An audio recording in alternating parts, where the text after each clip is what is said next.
Colonel Mathur ने कहा कि यह बहुत गर्व की बात है कि आज मध्य प्रदेश से इतना बड़ा विद्यार्थियों का वर्ग रक्षा सेनाओं में अधिकारी के रूप में सम्मिलित हो रहा है। एक समय था जब ये संख्या बहुत कम हुआ करती थी। आज एनडीए, सीडीएस एवं एफसीएटी जैसी बहुप्रतिष्ठित प्रतियोगी परीक्षाओं के माध्यम से विद्यार्थी कड़ी मेहनत करके लिखित परीक्षा एवं 5 दिवसीय एसएसबी इंटरव्यू की प्रक्रिया को भी सफलतापूर्वक पार कर रहे हैं। और इस अभियान में 25 वर्षीय अनुभवी मार्क ट्यूटोरियल संस्था का बहुत बड़ा योगदान है, क्योंकि संपूर्ण भारत में ही इन परीक्षाओं के माध्यम से निश्चित सीट ही बहुत कम होती है। जहां संपूर्ण भारत में 20 से 50 सीट ही एक वर्ग में है, उन परीक्षाओं में भी यहां के विद्यार्थियों ने सफलता अर्जित की है। और यही कारण है कि इंदौर आज पूरे देश का ध्यान अपनी ओर आकर्षित कर रहा है। हम केवल स्वच्छता में ही नहीं बल्कि रक्षा सेनाओं की ट्रेनिंग में भी नंबर 1 होते जा रहे हैं। इतना ही नहीं बल्कि राष्ट्रीय इंडियन मिलिट्री कॉलेज जैसे देश के सर्वोच्च बोर्डिंग स्कूल, जिसमें पूरे देश से कक्षा 8वीं के लिए केवल 25 बच्चों का चयन किया जाता है, ऐसे विद्यालयों में अब इंदौर से भी विद्यार्थियों का चयन होने लगा है। ऐसे ही इंदौर के एक विद्यार्थी अथर्व अग्रवाल का चयन इस स्कूल के लिए हुआ है, जिन्होंने पिछले महीने ही इंटरव्यू दिया था।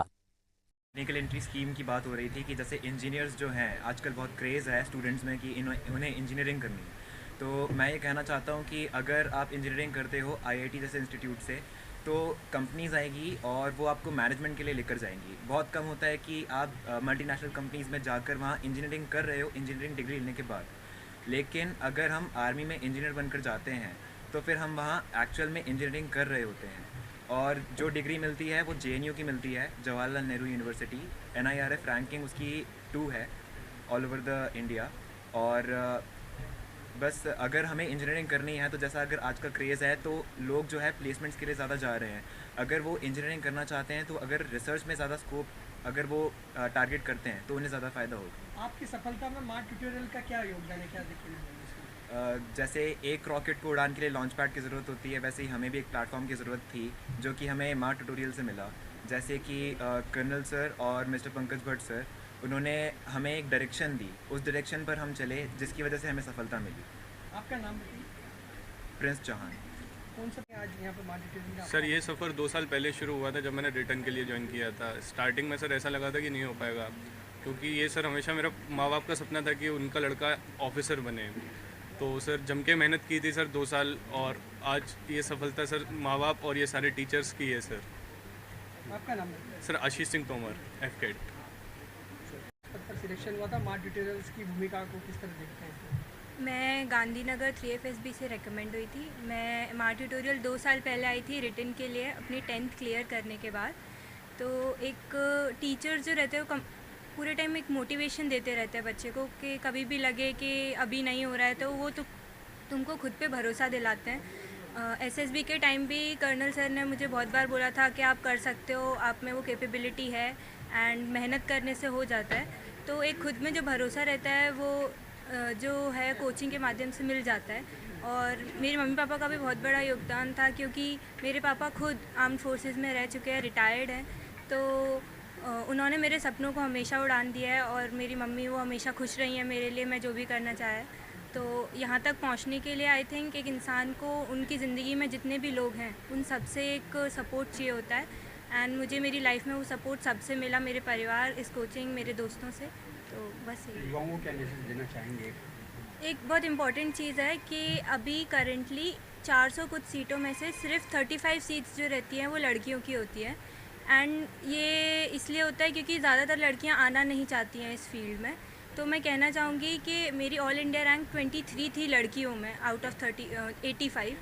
तो कठिन नहीं होता है इतना, अगर हम मेहनत करें तो हो जाता है। एंड जैसे जैसे और लड़कियां आएंगी, सीट्स बढ़ती जाएंगी, तो मैं उनसे यही रिक्वेस्ट करूँगी कि इस फील्ड में भी देखें, क्योंकि एक जो रेस्पेक्ट मिलती है वो हर कोई डिज़र्व करता है। आपका नाम बताइए। मैं कीर्ति कुमारी। क्योंकि मेहनत भी है, आप लोगों का भी प्रयास है, क्या कहना चाहिए सर? सर्वप्रथम तो मैं धन्यवाद देना चाहूँगा इन विद्यार्थियों के माता पिता का, जिन्होंने ये दृढ़ संकल्प लिया कि वे उनके बच्चों को भारतीय रक्षा सेनाओं की सेवा के लिए समर्पित करना चाहते हैं। ये हमारे लिए बहुत गौरव की बात है, बहुत बड़ी बात है कि आज मध्य प्रदेश से और स्पेशली हम इंदौर से इतनी बड़ी संख्या में विद्यार्थियों को अधिकारी बनाने का कार्य कर रहे हैं। मार्क ट्यूटोरियल पिछले 25 वर्षों से लगातार निरंतर प्रयासरत है, और आप लोग अक्सर मुझे दिखाई देते हैं जब भी हमारा कोई ऐसा प्रोग्राम होता है जिसमें हम सफलता सेलिब्रेट करते हैं, तो आप लोग ज़रूर पहुंचते हैं। हमारे बीच में आर्मी, नेवी, एयरफोर्स ज्वाइन करने की जो परीक्षाएं होती हैं, एनडीए, सीडीएस, एफकेट, इन सभी परीक्षाओं में सफल हो चुके विद्यार्थी मौजूद हैं जो अब रक्षा सेनाएं ज्वाइन करने जा रहे हैं। तो मैं बहुत उत्साहित हूं। हमारे बीच में प्रिंस मौजूद हैं, हमारे बीच में अथर्व अग्रवाल मौजूद हैं जिनका सिलेक्शन RIMC के लिए हुआ है, जहां पूरे ऑल ओवर इंडिया में 25 सीट हैं केवल।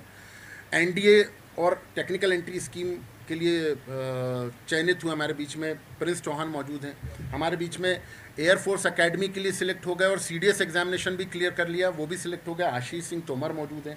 हमारे बीच में अर्णव ठक्कर मौजूद हैं, जहां पूरे ऑल ओवर इंडिया में केवल 32 सीट्स हैं सीडीएस के माध्यम से इंडियन नेवी एग्जीक्यूटिव ज्वाइन करने की, वो अर्णव ठक्कर क्लियर कर लिया है, वो ज्वाइन करने जा रहे हैं। हमारे बीच में कीर्ति कुमारी मौजूद हैं, जहां एनडीए में पूरे ऑल ओवर इंडिया में लगभग 19 सीट्स हैं। हमारे बीच में कीर्ति कुमारी मौजूद हैं जिन्होंने रिटर्न एसएसबी दोनों क्लियर कर लिया। तो मैं अपने आप को बहुत अभिभूत समझता हूं कि कर्नल NK माथुर साहब का मार्गदर्शन हमको प्राप्त हो रहा है, जिनके द्वारा ट्रेन किए बच्चे, ये विद्यार्थी अब इंडियन आर्म फोर्सेज एक अधिकारी के रूप में ज्वाइन करने जा रहे हैं। बच्चों के साथ में माता पिता में भी होड़ लगी है कि वे अपने बच्चों को इंजीनियर बनाएं। आपने कहा कि एनडीए के माध्यम से भी इंजीनियरिंग हो सकती है, क्या कहना चाहेंगे? मुझे बहुत खुशी है, मैं धन्यवाद देता हूं पहले तो पत्रकारगणों को कि आप इस मुद्दे को आपने उठाया। इंजीनियरिंग करने का तरीका केवल IIT नहीं है। पहली बात मैं आपको बताना चाहता हूं, बच्चे एनडीए के माध्यम से भी इंजीनियरिंग कर सकते हैं, बच्चे टेक्निकल एंट्री स्कीम के माध्यम से भी इंजीनियरिंग कर सकते हैं। हमारे बीच में प्रिंस चौहान मौजूद है, पूरे ऑल ओवर इंडिया में 90 सीट्स होती हैं और प्रिंस चौहान ने ऑल ओवर इंडिया में 52 रैंक हासिल की है। अब इनकी इंजीनियरिंग का पूरा खर्चा भारत सरकार उठाएगी और इसके साथ साथ जॉब पहले लग गई, वो केंद्र सरकार में फर्स्ट क्लास गैजेटेड ऑफिसर के रूप में काम करने जा रहे हैं, वर्दी का रुतबा भी उनको मिलने जा रहा है और वो इंजीनियरिंग का सपना भी होने जा रहा है।